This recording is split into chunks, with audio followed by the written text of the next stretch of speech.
Atenção, hoje é sexta-feira, o último dia útil da semana e, depois de muitos meses prometendo, eu venho hoje finalmente cumprir minha palavra de abrir novas vagas para a comunidade fechada do canal. Infelizmente, o que viemos alertando na comunidade desde o seu princípio há anos atrás tem se concretizado diante de nossos olhos e aparentemente todo o resto vai se cumprir também. Estamos vivendo a era das revelações e muito do que permaneceu escondido da humanidade por séculos está vindo à tona agora, de uma só vez, e virá muito mais ainda.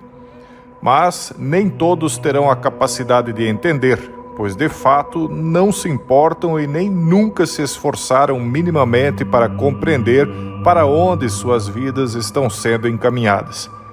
O povo perece por falta de conhecimento, pois dá mais valor a banalidades. Mas, quando o preço chegar, será caro demais. Enquanto a janela ainda estiver aberta, continuaremos falando, pois não há nada oculto que não venha a ser revelado. Entretanto, eu temo que, a considerar os fatos que estamos todos presenciando, talvez esta possa ser a última oportunidade de você ingressar. Tudo tem um começo, um meio e um fim. Alguns podem achar um exagero, mas você deve estar vendo na tela os comentários de várias pessoas que já entraram na comunidade, expressando que o que eu estou afirmando aqui em áudio é até modesto diante do que se encontrará lá. Eu até peço para quem já está na comunidade fechada que testemunhe em comentários aqui neste vídeo o que as pessoas encontrarão lá dentro. E para os poucos que suspenderam o acesso à comunidade fechada, talvez o único momento de retornar seja este.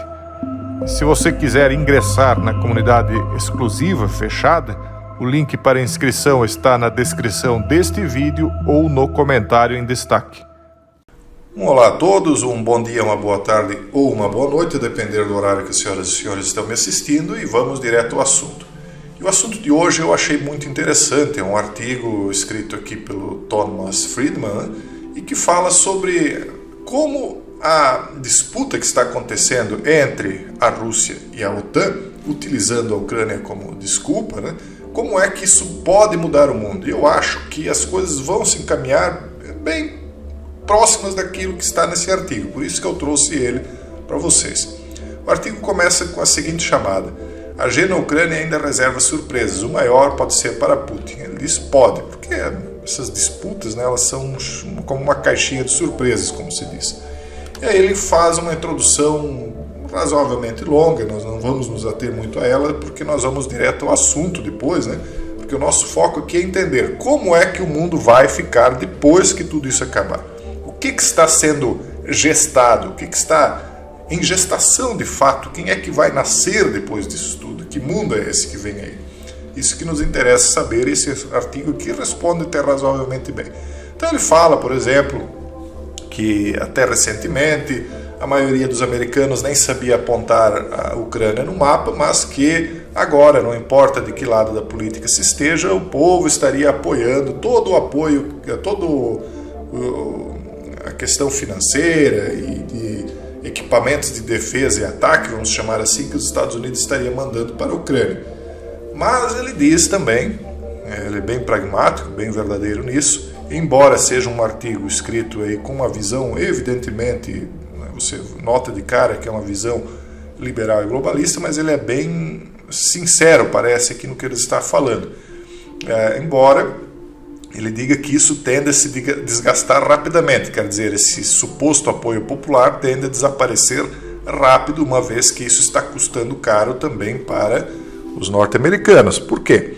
Porque se por um lado a Rússia sofre com sanções e etc e tal, por outro lado os norte-americanos também sofrem e a Europa muito mais. Por quê? Porque a Rússia ela perde os recursos que ela recebia e nem perde tanto assim, porque os recursos que ela recebia era pela venda principalmente de petróleo e gás, que é o carro-chefe da Rússia. Então, sancionada, ela acaba, em tese, que não poderia vender tanto, mas acaba que na prática não está acontecendo bem assim, tanto é que ela impôs aí as vendas agora somente através de rublos, e aqueles que não queriam comprar, já estão se obrigando a comprar com rublos, enfim. E também tem a China, que acaba comprando a produção da Rússia, né, se a Europa não comprar. Mas, ao final das contas, há um sofrimento sim para a Rússia. Ela está tendo reveses, não há dúvida disso. Mas a Europa também. A Europa sofre com um aumento de preços que não se tem notícia nas últimas décadas, a inflação e o problema de desabastecimento, né? Eles precisam do petróleo, do gás para a sua indústria, para aquecimento, etc. Os Estados Unidos também têm inflação lá de alimentos, primeiro devido a toda aquela questão do flagelo e agora nessa segunda fase devido a essa disputa que está acontecendo dentro da Ucrânia. Então, esse apoio que o povo está dando tende a se esvair com o tempo. E eu disse, inclusive, numa live aqui que eu fiz, na última live na comunidade fechada, lá no Patreon, que eu estava detectando alguns sinais de que algumas autoridades, algumas pessoas da classe dominante aí, estavam começando a apresentar sinais de que estariam prestes a abandonar a Ucrânia. Nós já vamos ver sobre isso aqui também. E assim, pessoal, eu até às vezes recebo algumas críticas de que eu estou sendo muito, como é que eles dizem, muito arrogante naquilo que eu digo. Eu não sou arrogante, eu sou um cara humilde. Eu posso estar errado, mas eu tenho de falar aquilo que eu acredito e tenho de reforçar, de dar credibilidade àquilo que eu acredito. Porque se nem eu não acreditar no que eu estou falando, quem é que vai acreditar? Eu acredito naquilo que eu digo e geralmente tenho acertado, né? Quem quiser apontar meus defeitos, eu tenho também, então eu não sou mais do que ninguém, eu só simplesmente tenho prestado bastante atenção nesse tipo de assunto, enquanto outros prestam atenção em outros assuntos e são bem-sucedidos naquilo. Então não me critiquem por isso, né? Isso não faz sentido e é injusto. Mas enfim, e outra coisa, não é alarmismo que eu falo, porque nós estamos à beira de colapsos, há fome, há milhões de pessoas passando fome. Há possibilidade de uma disputa nuclear, tanto é que nós vamos ver aqui, por exemplo, não sou eu que estou falando, isso aqui está no New York Times, não sou só eu que falo. Por exemplo, ele diz assim,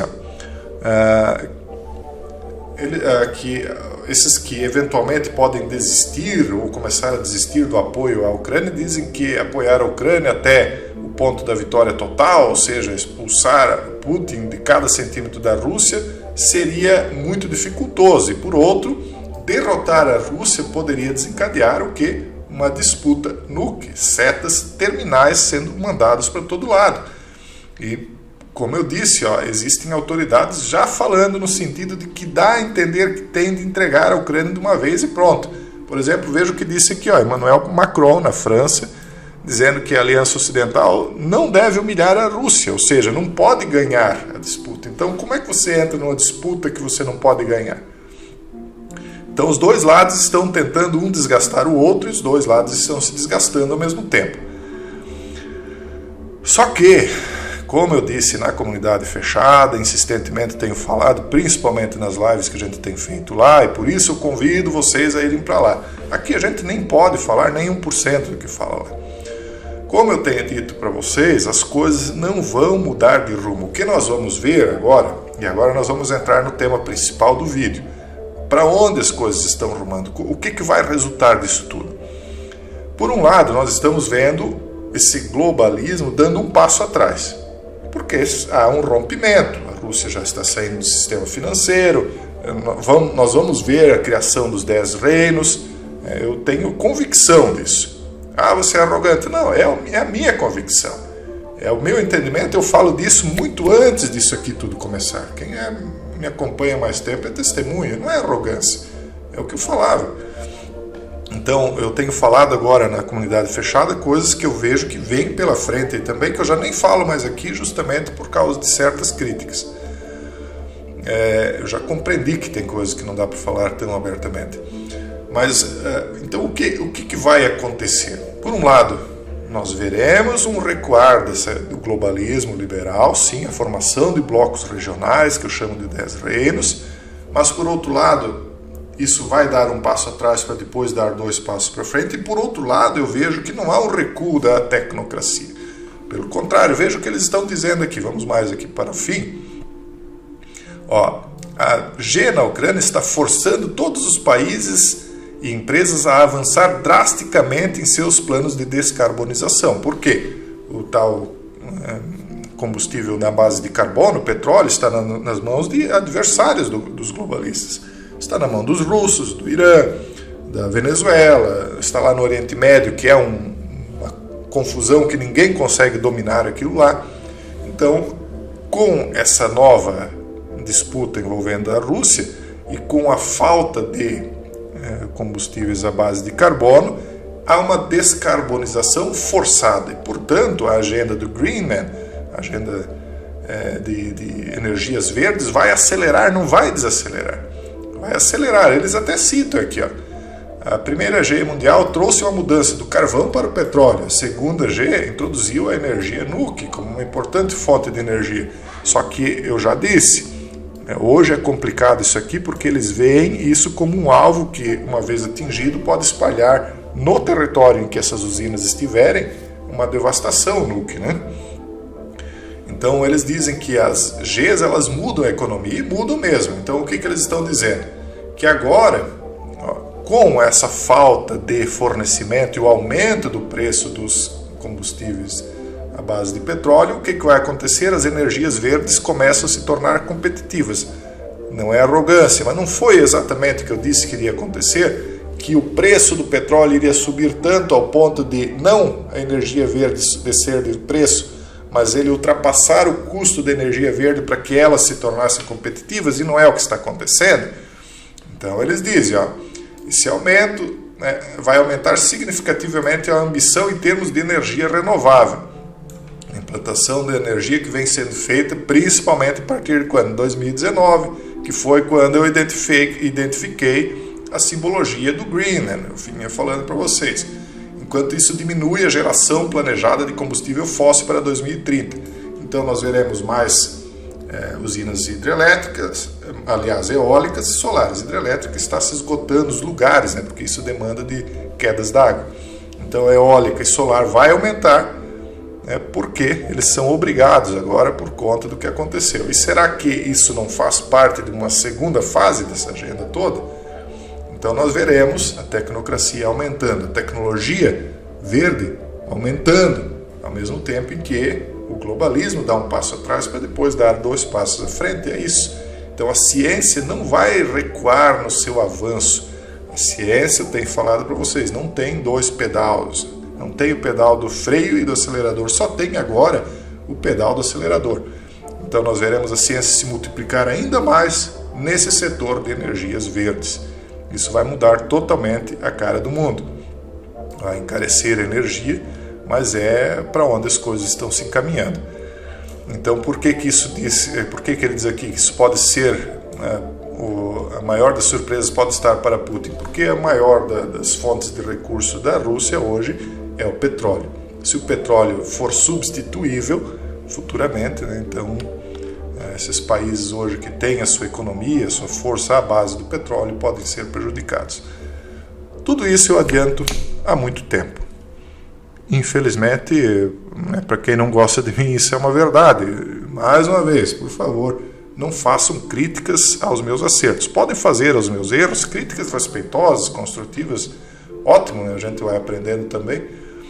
Mas a verdade é que as coisas estão se encaminhando para isso. Quem quiser, terá muito mais do que tem aqui, estará lá na comunidade fechada. Eu aguardo vocês lá. Um forte abraço a todos e até o próximo vídeo, se Deus quiser.